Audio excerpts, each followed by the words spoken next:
Jadi orang nggak searching tentang sumber-sumber primer lagi tuh, kayak misalkan website terpercaya atau jurnal-jurnal ilmiah. Jadi lebih ke kayak lebih sering nanya ke AI sih sekarang ya. Itu sih masalahnya. Kalau dia lihat itu juga kan sekarang itu kebanyakan kalau ke perpustakaan cuma sekedar numpang ngadem aja kayak. Ini enak nih untuk dibahas ya sebenarnya. Karena minat baca yang rendah itu tadi nggak cuman masyarakat ya, nggak cuman mahasiswa aja ya, di ruang lingkup mahasiswa aja ya. Kalau bisa dikatakan, kalau menurut penelitian yang pernah aku baca gitu, kan basic nih antara kayak mahalnya buku tadi ya, karena ekonomi kita yang lumayan ini ya in this era ya. Ini menurut aku nggak jadi alasan lagi ya untuk kita nggak baca buku, karena seperti yang aku bilang tadi ya, sekarang perpustakaan tuh udah lebih berinovasi ke dalam bentuk digital dan open access kayak gitu.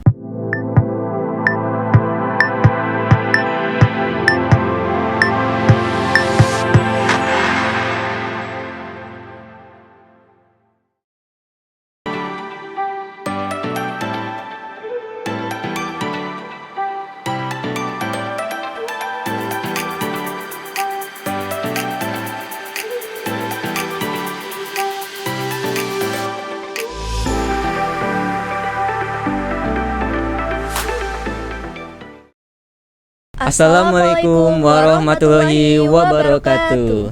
Halo semuanya, kembali lagi bersama kami di podcast Ilmu Komunikasi dengan dosen pengampu Ibu Bianca Virgiana, MIKOM.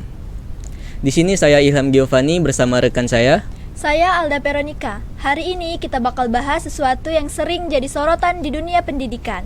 Nah, tema podcast kita kali ini yaitu tentang lupakan buku, sambut kebodohan. Untuk menggali lebih dalam tentang tema ini, kami sudah mengundang salah satu perpustakawan yang sangat luar biasa, Ibu Dian. Halo Ibu Dian. Halo. Lebih enaknya nggak usah panggil ibu aja sih, kakak aja. Karena masih muda juga. Iya, boleh. Nah, Kak Dian. Ya. Kami belum terlalu mengenal nih tentang Ibu Dian. Boleh nggak sih memperkenalkan diri sebenarnya dulu? Iya, jangan ibu dong. Ya salah kakak. Ilham nih. Oke, perkenalkan sebelumnya, nama saya Dian Sari Rano Putri. Saya lulusan dari Universitas Islam Negeri dan Fata Palembang. Saya pustakawan di Universitas Batu Raja. Ya, wah. Gimana? Kalau boleh tahu dari kapan Bu? Dari kapan Kak jadi pustakawan di Unbara? Oke, sebelumnya aku lulusnya di tahun 2022 ya, di Desember akhir. Masuk ke Universitas Batu Raja sebagai pustakawan itu di bulan Agustus. Ya, jadi pustakawannya di bulan Agustus. Berarti baru beberapa bulan yang lalu Kak ya? Oh, udah lama. Kan udah mau jalan 2 tahun kan. Oh iya. Kan tahun 2022 lulusnya. Oh. Sekarang tahun 2025, Kak. Iya. Terima kasih banyak Kak sudah bersedia meluangkan waktu untuk hadir dan berbincang bersama kami di podcast ini. Gimana kabarnya hari ini Kak? Oke, alhamdulillah ya. Gimana kalian sekarang? Alhamdulillah baik juga Kak. Mungkin langsung saja Kak ya, kita masuk ke pertanyaan pertama. Kalau dilihat dari keseharian di kampus nih, mahasiswa sekarang itu masih menjadikan membaca sebagai kebiasaan gak sih Kak? Oke, sebelum ngobrol ke pembahasan kebiasaan membaca, sebenarnya kita harus tahu ya, kebiasaan kita tuh bisa dikatakan belum terbiasa sih sama membaca gitu kan. Kenapa aku bilang kayak gitu? Karena masih banyak orang ataupun mahasiswa sebetulnya, khususnya bukan cuma mahasiswa, orang-orang yang umum itu tuh belum menjadikan membaca itu suatu kebiasaan sih kayak gitu. Mungkin gak cuma buku ya, kayak artikel-artikel kayak gitu. Itu juga belum bisa membedakan ya, kayak cuman sekelas baca kayak gitu kan. Apalagi sekarang udah zaman sosmed ya kayak gitu, itu yang ngebuat orang nggak terlalu aktif untuk membaca itu sih. Memang kalau dilihat sekarang ini kebanyakan tuh lebih senang instan kayak. Iya. Searching di AI. Iya betul banget. Iya, apalagi udah zaman AI ya. Jadi orang nggak searching tentang sumber-sumber primer lagi tuh, kayak misalkan website terpercaya atau jurnal-jurnal ilmiah. Jadi lebih ke kayak lebih sering nanya ke AI sih sekarang ya. Itu sih masalahnya. Terus apa lagi? Menurut Ibu nih, Heeh. minat baca itu jadi pengaruh besar nggak sih untuk suasana akademik di kampus? Untuk kegiatan membaca ya berpengaruh sih sebetulnya. Kenapa aku bilang berpengaruh ya, dari segi akademik maupun komunikasi sosialnya ya kayak gitu. Karena membaca itu mengasah pola pikir kayak gitu. Terus membuat kita untuk berpikir kritis tentang sesuatu hal kayak gitu loh. Itu satu. Terus yang kedua juga mengasah komunikasi kita agar percaya diri untuk ngobrol sama orang kayak gitu. Karena dengan keilmuan yang kita punya ya kita kan dari membaca nih. Dengan membaca kita tahu banyak hal, itu ngebuat kita percaya diri untuk ngobrol sama siapapun kayak gitu loh. Terus juga dengan kita membaca, kita kan nggak cuma membaca yang yang kayak yang berat-berat gitu kan. Ada kan kayak membaca genre-genre yang ringan gitu kan. Itu tuh menimbulkan empati kita terhadap sesuatu hal, biar kita tuh kayak di kehidupan sosial kita itu tuh mengasah empati kita biar ini loh, emosional kita tuh ada gitu loh. Gitu sih. Itu enaknya membaca tuh kayak gitu sebetulnya. Berarti dari membaca itu bisa ngelatih kita buat ngomong juga, Bu? Iya, betul. Kayak misalkan aku ngobrol dengan kalian nih kayak gitu kan. Kalian dalam bidang ilmu komunikasi ya kayak gitu ya. Aku sempet belajar tentang ilmu komunikasi personal, interpersonal, intrapersonal kayak gitu kan. Itu kan basic ya kayak gitu loh. Jadi aku sebagai pustakawan tuh nggak cuman belajar tentang buku gitu loh, nggak cuman belajar tentang pengelolaan yang ada di di perpustakaan, tetapi juga belajar tentang keilmuan yang lain kan, karena perpustakaan itu sumber segala ilmu kan kayak gitu loh. Pernah nggak sih Kak ada mahasiswa datang ke perpustakaan tapi nggak tahu mau ngapain? Oh iya sih, banyak sih. Itu sebenarnya nggak cuma mahasiswa ya. Umumnya orang itu nggak banyak yang nggak tahu kan. Kayak misalkan saya aja itu nggak berpatokan pada perpustakaan universitas.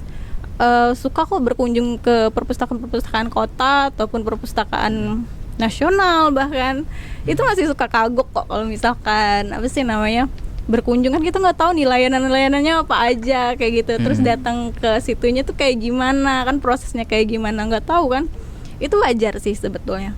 Tapi yang jadi enaknya perpustakaan itu sekarang kan udah ada promosi perpustakaan ya by sosial media ya. Ngikutin alur sosial media zaman lah istilahnya. Di mana perpustakaan itu sekarang udah ngasih tahu kayak gitu loh, sebelum kita datang ke perpustakaan apa sih tips-tips yang kita lakukan sebelum datang ke perpustakaan gitu loh. Jadi kan kita enak nih layanannya udah tahu apa aja, membershipnya gimana kalau misalkan kita mau daftar kayak gitu loh. Jadi udah dikemas informasinya itu dalam bentuk sosial media agar orang tuh tahu kayak gitu loh, sebelum datang ke perpustakaan kita tuh mau ngapain kayak gitu. Kalau dilihat itu juga kan sekarang itu kebanyakan kalau ke perpustakaan cuma sekedar numpang ngadem aja kayak numpang ngadem atau enggak sekedar ngerjakan tugas. Oh boleh kok, boleh banget sih sebetulnya kalau cuma sekedar ngadem terus ngerjain tugas. Kita kan sekarang udah di perpustakaan ini aja nih, udah ada layanan digital loh. Kita udah nyiapin PC ataupun komputer ya. Kalau misalkan kalian nggak bawa laptop ya kayak gitu kan, malas nih, berat kayak gitu, kita sediain PC ataupun komputer buat kalian bisa searching ataupun ngituin tugas ya kayak gitu loh. Di komputer perpustakaan kita udah sediain itu kok. Dan juga perpustakaan kita kan udah dalam bentuk perpustakaan digital ya. Jadi kalian kalau misalkan nggak bisa gitu, lagi ada kerjaan di luar kota kayak gitu kan, tapi kalian mau nih cari bahan-bahan tentang tentang mata kuliah kalian kayak gitu, sumber rujukan tentang mata kuliah kalian, itu kalian bisa searching ataupun bisa cari di website perpustakaan karena kita udah dalam bentuk digital kayak gitu loh. Itu sih. Oh, berarti fasilitas di perpustakaan itu sudah cukup lengkap kayak? Dikatakan cukup lengkap belum, tapi kita optimalkan yang ada dulu sih kayak gitu loh. Itu. Sebagai pengelola perpustakaan, tantangan paling besar yang kakak hadapi dalam menarik mahasiswa itu apa sih kak? Oh, tantangan yang besar dalam menarik mahasiswa ini agak termasuk yang tricky ya, kayak gitu loh. Kenapa aku bilang agak tricky? Karena perpustakaan ini masih dipandang orang, stigmanya itu kayak buku aja kan, kayak gitu. Itu yang jadi masalah sih sebetulnya kan. Aku yakin nggak cuman aku aja yang mikir kayak gitu, karena sebelum aku masuk ke dunia jurusan perpustakaan ini, aku juga termasuk orang yang ini loh, apa namanya, masih berpikir kayak nanti jadi pustakawan itu paling cuma ngituin buku ya. Ternyata enggak, ternyata ada hal-hal yang lain yang menarik untuk perpustakaan. Kayak misalkan kayak gini. Itu tuh di salah satu universitas swasta yang aku tahu di Jakarta ya, karena aku kenal pustakawannya di situ. Mereka ada layanan kayak library on stage kayak gini loh, kayak broadcasting kayak gitu. Jadi mereka mungkin nggak yang se-prepare ini, lebih kayak bincang-bincang santai aja by sosial media tentang pustakawan kayak gitu kan, tentang pengelolaan yang dari perpustakaan. Jadi kan menjadikan sesuatu hal yang menarik ya di dunia perpustakaan. Jadi nggak cuman buku aja dalam bentuk segi fisik maupun non fisik, tapi juga kayak ada bincang-bincang kayak gini loh tentang dunia perpustakaan. Jadi mencari informasi tentang perpustakaan tuh nggak cuman lagi by buku ataupun datang ke perpustakaannya aja, tapi ada sesuatu hal atau promosi sih sebenarnya. Kalau dari bidang perpustakaan itu yang kayak gini tuh, broadcasting kayak gini tuh sesuatu yang sebagai bidang promosi sih kayak gitu, biar orang tuh narik juga kan, buat tahu kayak gitu perpustakaan seperti apa, kayak gitu layanan-layanannya apa aja gitu sih. Kalau kalian sendiri lebih tertarik pada buku fisik atau buku online saat ini? Oh iya, untuk aku sebagai pembaca ya, aku lebih tertarik dalam buku-buku fisik sih, karena kepuasan kita sebagai pembaca lebih suka yang fisik ya, kayak gitu loh. Iya, cuman karena kita berpikir bahwa membeli buku itu lumayan mahal ya. Iya, mahal kayak gitu. Iya, dengan perkembangan zaman yang ada, lebih enak kita ini ya, apa namanya, by digital kan. Sekarang kan perpustakaan nasional itu udah menyediakan aplikasi untuk kita baca secara online, dan itu udah puluhan ribu koleksi digital, dan kita juga udah ada itu kan. Jadi sebenarnya sumber-sumber informasi rujukan untuk kalian yang mahasiswa ataupun orang-orang umum itu tuh sebenarnya udah bisa diakses dengan mudah dan gratis kayak gitu loh, nggak beli secara mahal kayak gitu kan. Dalam buku fisik enggak lagi gitu loh. Iya. Itu sih. Berarti layanan seperti itu sudah tersedia kak ya?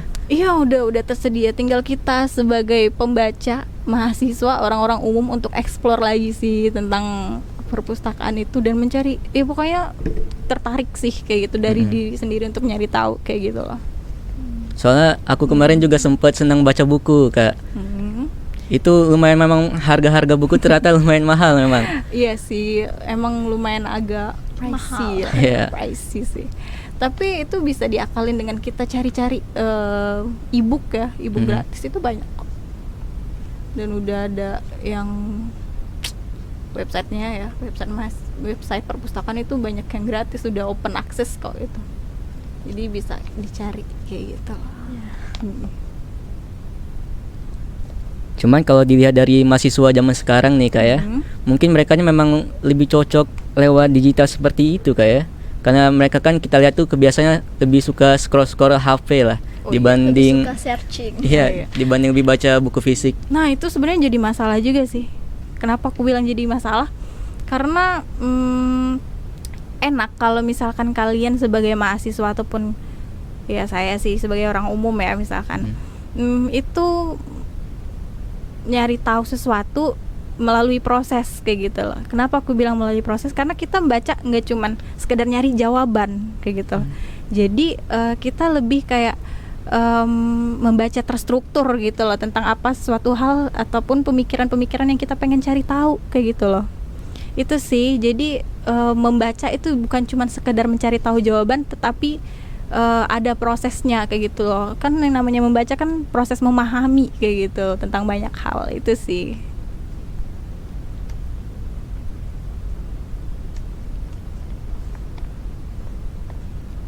Dari pengamatan kakak, kebiasaan apa yang bikin budaya baca di kalangan mahasiswa jadi jalan di tempat?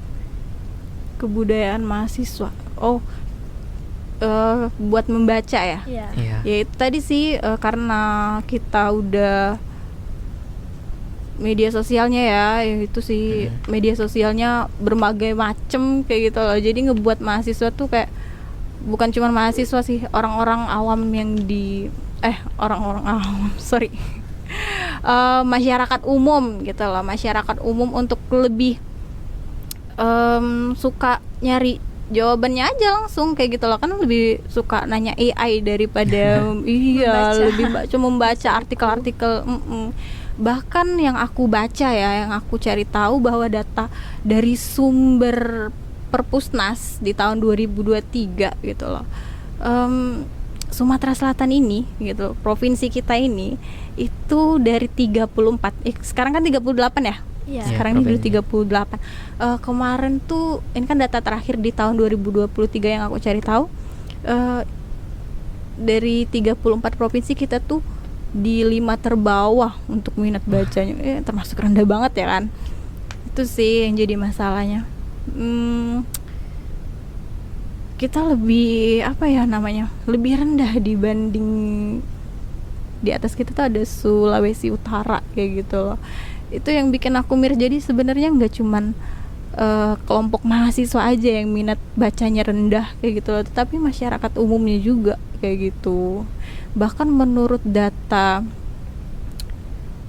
skor PISA kayak gitu kan, Program International Student Assessment kayak gitu, yang dilakukan oleh Organisasi for Economic Cooperation and Development, yang mana itu tuh itu kan dari 3 asesmen yang ada ya, misalkan dari matematika, membaca, dan sains. 3 hal itu ya yang dilakukan, itu di asesmen 3 tahun sekali, bahwa minat baca negara Indonesia itu menduduki peringkat 70 dari 80 negara, termasuk yang rendah sekali minat bacanya. Dan itu selalu kurvanya itu selalu menurun di setiap asesmen. Jadi ini bakal asesmen lagi di tahun 2025, ya nggak tahu nih apakah nanti skornya bakal lebih tinggi dari asesmen sebelumnya atau enggak, kita nggak tahu.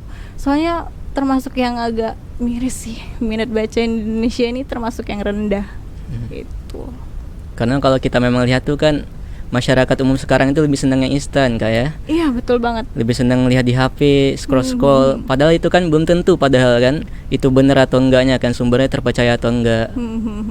Iya, sebelumnya harus kita pahami bahwa literasi itu tuh kan proses kita untuk membaca ya. Iya. Tapi membaca itu harus memahami sesuatu gitu. Terus ngebedain antara mana yang fakta, yang hoax kayak gitu. Jadi harusnya kita tuh pinter-pinter nyari sumber bacaan sih, biar nggak terkena hoax sih kayak gitu loh. Kan prosesnya harus memahami ya kayak gitu kan. Itu loh. Menurut Kak Dian sebagai pustakawan Ya. kira-kira faktor apa saja ya yang membuat minat baca itu menurun? Atau mungkin dari sisi ekonomi, atau mungkin budaya literasi kita yang rendah terhadap pentingnya pengetahuan. Oke. Apa tuh faktornya? Iya, ini enak nih untuk dibahas ya sebenarnya. Karena minat baca yang rendah itu tadi nggak cuman masyarakat ya, nggak cuman mahasiswa aja ya, di ruang lingkup mahasiswa aja ya. Kalau bisa dikatakan, kalau menurut penelitian yang pernah aku baca gitu, kan basic nih antara kayak mahalnya buku tadi ya, karena ekonomi kita yang lumayan ini ya in this era ya. Ini menurut aku nggak jadi alasan lagi ya untuk kita nggak baca buku, karena seperti yang aku bilang tadi ya, sekarang perpustakaan tuh udah lebih berinovasi ke dalam bentuk digital dan open access kayak gitu loh. Jadi udah gampang dicari tahu dalam bentuk e-book ya kan. Jadi udah enak sebenarnya, itu bukan alasan lagi. Terus juga keterbatasan akses udah nggak mungkin dong. Kalau keterbatasan akses udah nggak mungkin lagi gitu, karena ini tinggal searching aja, yang penting ada kuota, ada udah tersambung sama internet kan udah bisa cari ya kayak gitu loh. Tapi lebih kepada itu tadi Pak, apa sih namanya tuh,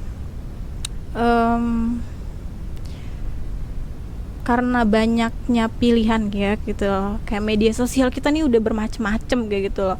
Terus juga orang udah scroll kayak media sosial yang aku sebutkan kayak TikTok, Instagram kayak gitu. Kayaknya kan udah ada video-video pendek kayak gitu kan tentang sumber informasi. Nggak tahu tuh kadang benar atau enggak. Siapa tahu kan agent propaganda yang kita sebut buzzer itu kan kayak gitu loh. Jadi itu sih yang bikin orang minat bacanya tuh rendah kayak gitu kan. Jadi orang berpikir bahwa nyari informasi ya instan aja, nggak tahu tuh kadang benar atau enggak. Itu yang jadi masalahnya. Untuk mengantisipasi sebagai mahasiswa nih, banyak bahkan di dalam lingkup mahasiswa, di dalam ruangan lingkup akademis, trik sendiri buat Mbak Dian, kita belajar pengalaman pribadi sebagai Mbak Dian pustakawan. Iya betul. Kira trik apa sih untuk meningkatkan minat baca secara individual? Untuk aku sebagai pengelola perpustakaan ya, perpustakaan universitas Kalau nih. bisa baca buku 15 Waduh, nggak ada kerjaan gitu. Ya untuk aku sebagai pengelola perpustakaan sih, perpustakaan universitas ya khususnya gitu, itu bisa diakali dengan koordinasi sama tendik ataupun dosen prodi gitu loh, yang mana itu tuh bisa kita bilang, kita komunikasikan untuk mendorong mahasiswanya, itu kan sebagai suatu kewajiban dulu deh kayak gitu loh. Yang penting ngedorong mahasiswa untuk mencari sumber rujukan tentang mata kuliah yang mau mereka ini kayak gitu loh, mereka dalami kayak gitu kan. Setiap prodi kan ada mata kuliahnya nih kayak gitu kan. Nanti kan setiap mata kuliah itu ada sumber rujukan satu kayak gitu loh, 1 atau 2 buku kayak gitu yang direkomendasikan untuk menjadi pegangan gitu loh setiap mata kuliahnya kan. Jadi kan dengan kita koordinasi sama dosen ya mau nggak mau ya mahasiswa harus baca gitu ya, menjadikan keharusan itulah agar terbiasa kayak gitu loh. Itu sih.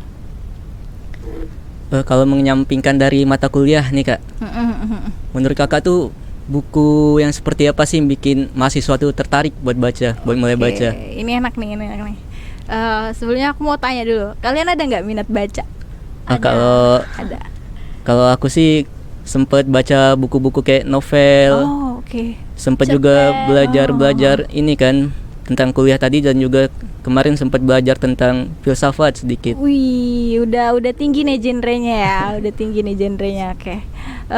Sebetulnya ya yang harus kita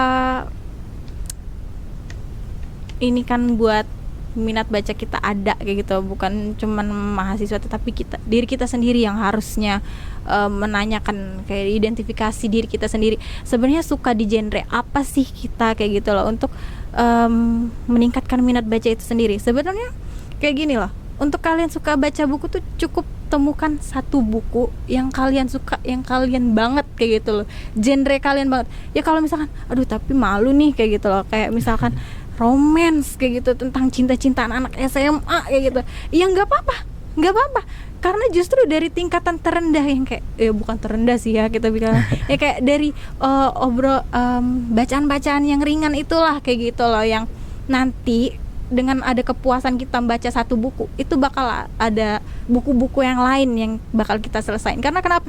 Ada kepuasan tersendiri untuk selesai membaca satu buku itu loh kayak gitu.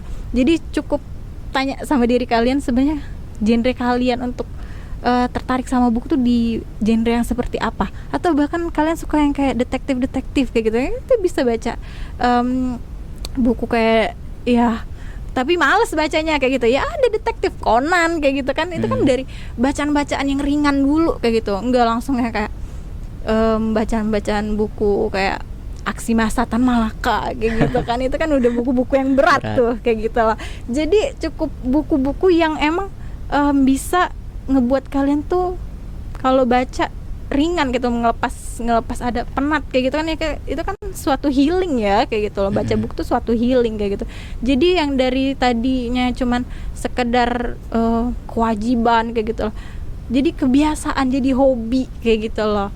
Aku juga lumayan yang ini sih, apa ya, proses aku membaca ya, proses aku suka buku itu dari yang majalah buku bobo biasa tahu, yang cuman dari belajar baca yang buku tentang Nirmala kayak gitu loh, sama nenek Pipiot kayak gitu kan, itu kan dari buku bobo yang biasa kayak gitu. Tapi prosesnya tadi lama-lama ningkat kan kayak gitu loh, ke genre-genre yang aku bilang yang kayak filsafat itu ada Dunia Sopi. Kamu tahu nggak Dunia Sopi? Tahu, Kak. Nah itu Dunia Sopi tuh udah aku bahas, aku review kemarin waktu mata kuliah. Sebenarnya ada tentang buku filsafat itu sendiri. Banyak sih novel-novel kan. Iya novel-novel tuh banyak yang ada yang ringan, ada yang berat kayak gitu. Ada yang novel yang sebenarnya covernya lucu kayak gitu, sebenarnya artinya apa sih isinya kayak gitu kan. Itu ternyata buku-buku kiri gitu kan. Kamu tahu nggak buku-buku kiri nih? Oke, itu sih. Jadi sebenarnya dari bacaan yang ringan dulu aja untuk meningkatkan minat baca ya itu. Kalau aku sendiri nih kemarin tuh sempet baca di Wattpad kalau cerita-cerita novel. Oh iya, oke. Iya nih ada Wattpad tapi bersambung ya? Ya. Bersambung gak sih? Kalau di situ kan banyak cerita tuh kan. Mulai baca dari Wattpad, lama-kelamaan tuh mulai tertarik beli salah satu buku novel. Oke. Awal-kelamaan tuh kan awal-awal tuh baru beli satu buku doang, tapi lama-kelamaan jadi 5, 6. Jadi tertarik ya untuk beli yang lain kayak gitu ya sih. Cuman itu kayak awal-awal aja, Kak. Jadi kalau sudah itu baru kayak beberapa bulan awal aja gitu. Pas sudah beberapa bulan ke depannya jadi malas baca lagi. Oh iya, oke. Jadi nggak cuman diri sendiri ya gitu kan. Kalian temuin lingkungan-lingkungan yang suka baca buku, yang addicted sama buku kayak gitu. Jadi kebetulan banyak sih komunitas buku ya kalau di luar sana. Kalau di sini kayaknya kurang ya. Kalau di lingkungan kita ini sebenarnya kurang kayak gitu.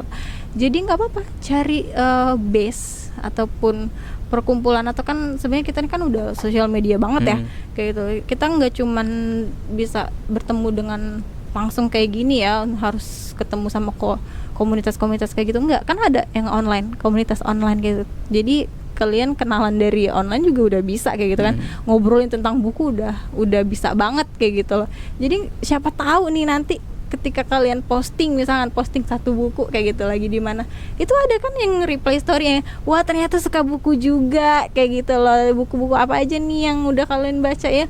Akhirnya nanti jadi tukeran apa sih namanya, tukeran pendapat kan tentang buku-buku kayak gitu. Jadi kan sebenarnya kita bisa menemukan lingkungan untuk suka buku itu nggak cuman dari komunitas secara langsung aja, jadi kan online juga bisa kayak gitu loh. Itu sih. Jadi untuk meningkatkan minat baca selain sama diri sendiri, itu mungkin kita bisa temukan lingkungan orang-orang yang suka baca juga. Itu sih. Itu. Komunitas Kak ya. Kemarin juga sempat lihat nih di Instagram ada komunitas Indonesia Book Party kalau nggak salah Kak. Indonesia Book Party, Jakarta Book Party. Nah, kemarin kepikiran juga kayaknya bagus deh kalau buat komunitas di Batu Raja kan, Batu Raja Book Party. Jadi kayak kita ngebahas tentang buku-buku juga di situ Kak. Iya menarik. Sebenarnya aku ngelihat beberapa komunitas ya, kayak di Jakarta ataupun Bandung, itu perkumpulan tentang orang-orang yang suka baca buku sih. Sekalian kalau misalkan kalian ya ketemu kayak gitu kan, itu nge-review buku yang udah mereka baca kayak gitu loh. Sebenarnya menarik sih kalau misalkan di lingkungan kita ini ada komunitas untuk orang-orang yang addicted membaca buku ya. Oke sih, aku suka kayak gitu. Mungkin bisa nanti ke depannya kita bentuk komunitas untuk suka sama orang-orang yang suka baca buku ya, mungkin kita bisa adakan nanti ya. Untuk pemantik ya. Iya, betul banget, untuk menarik. Menurut kakak, dosen punya andil nggak sih dalam membangun budaya baca mahasiswa? Oh iya, yang aku katakan tadi loh, sebenarnya ya ada, dosen itu ada banget kayak gitu loh. Karena kan yang aku bilang tadi loh, sebenarnya kegiatan membaca itu tuh ngebuat kita adanya keharusan dulu loh kayak gitu loh, dipaksa dulu deh buat ada keharusan kayak gitu, kayak khususnya mahasiswa kayak gitu kan.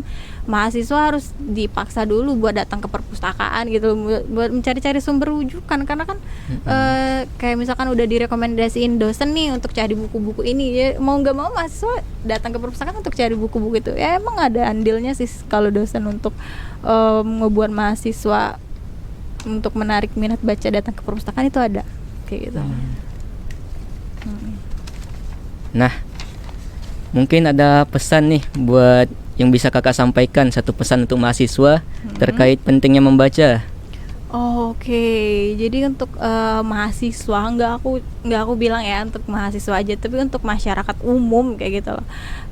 Ayo dong baca buku kayak gitu loh. Karena dengan membaca buku itu tuh ngejadiin kita menjadi individu ataupun seseorang yang bervalue ya. Karena dengan itu tuh kayak pengetahuannya lebih banyak lagi, lebih luas lagi kayak gitu. Terus juga melatih pola pikir kita untuk berpikir kritis kayak gitu dengan membaca buku gitu. Jadi kan dengan adanya hal-hal itu kan menjadikan diri seseorang tuh menjadi yang lebih baik kayak gitu kan dalam segi pengetahuan kayak gitu. Itu sih pentingnya baca buku itu.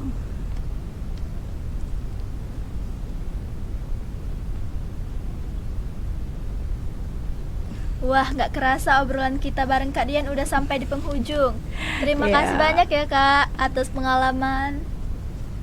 Iya Kak, terima kasih banget nih ilmu yang sudah dibagikan kepada Oke, kami. sama-sama. Semoga teman-teman yang dengerin podcast ini bisa mendapatkan ilmu yang sudah dibagikan Kak Dian. Terima kasih Kak sudah meluangkan waktunya sekali lagi. Ya, sama-sama. Aku cukup ini juga ya, untuk apa sih namanya?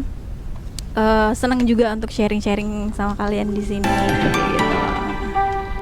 Nah, buat kamu yang lagi dengerin podcast ini, sampai jumpa di lain waktu. Jangan lupa subscribe, like, dan share videonya ke teman-teman kalian. Saya Ilham Giovanni. Saya Alda Veronica. Kami akhiri. Wassalamualaikum warahmatullahi wabarakatuh. Bye-bye.